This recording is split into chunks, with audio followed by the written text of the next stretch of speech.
Hey, this is Doug Wrench for video 3 of the Midget racing car that we're trying to identify the paint scheme on. I'm here with Tanya Wrench. She's been our color expert, and she's helped us identify some of the colors on some of the old body panels. We only had a few body panels left, but I think we had enough to really boil it down to what the car probably, how it was painted. We have 4 photos of the car which we think are its original paint scheme, the way it was probably in 46 or 47. All right, and you can see here that it's got a dark stripe that runs down the sides all the way to the tail, and we had these cockpit sides and the underpan that we were able to grind through and see all the layers of paint. And it seemed to us like there was a bronze, dark bronze color that could have been this stripe, because this kind of looks like a bronzy color in this image, and it would have been it was the first color we really ran into. Then there's a lighter color, which we think was a lighter color bronze, and of course the gold leaf lettering and so forth. And we have several pictures of the car like that. And Tanya pointed out that she thought she might have saw something that might have been a pinstripe. Well, you can even see this car in this particular image.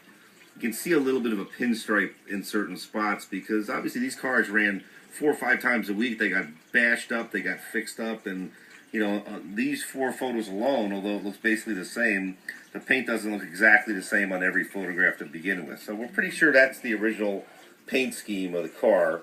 The next color we see was that dark maroon, Tanya, that you saw.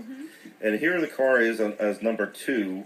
And it looks to us like this might be it right here, where it's solid, a dark color. Yeah, that's looks like black, but it's probably that maroon. Yeah, it's that black cherry, very dark, but incredible iridescence to it. You know, even now when you sand it down. Yeah, and you can see it here with gold leaf lettering. That car must, in the polished magnesium wheels, that must have been a very, very attractive car when it was brand new. And then later on we see it, there's a lot of red on the car, and we have a bunch of, it's still number 2 here, but as you can see in the photos, it looks quite a bit lighter. So we're thinking that's a lot of different shades of the red as you look at that. And that could have perhaps been the orange that we're seeing. Could be, or a lighter red. Or lighter red.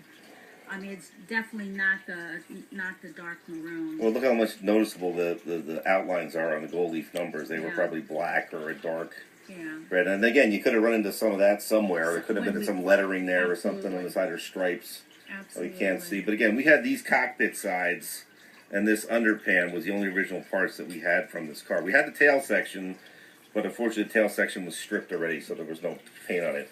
And then there was a metallic blue, and this is probably the latest picture we have of the car.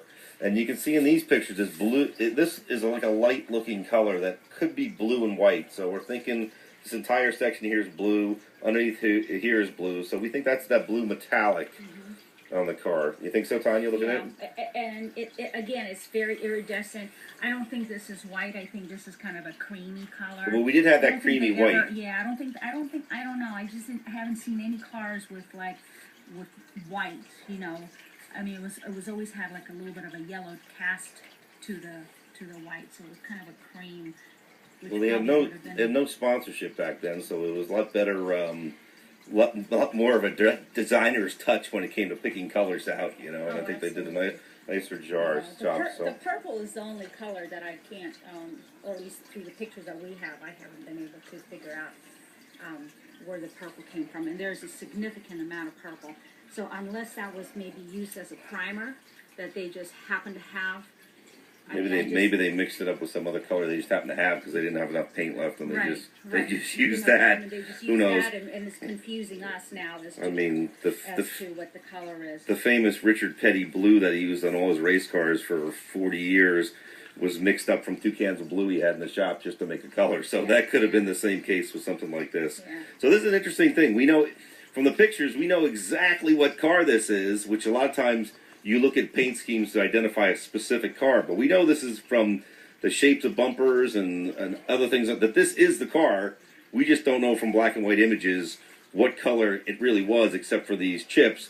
All the old-timers we spoke to really can't remember exactly. We had somebody that thought it might have been a tan and a brown, but that's the only evidence that we had. And so it's fun to have Tanya, who's really good with colors, come and take a look at it for us and help us out. So thanks a lot, Tanya. And that's our 3rd video, and thanks for watching.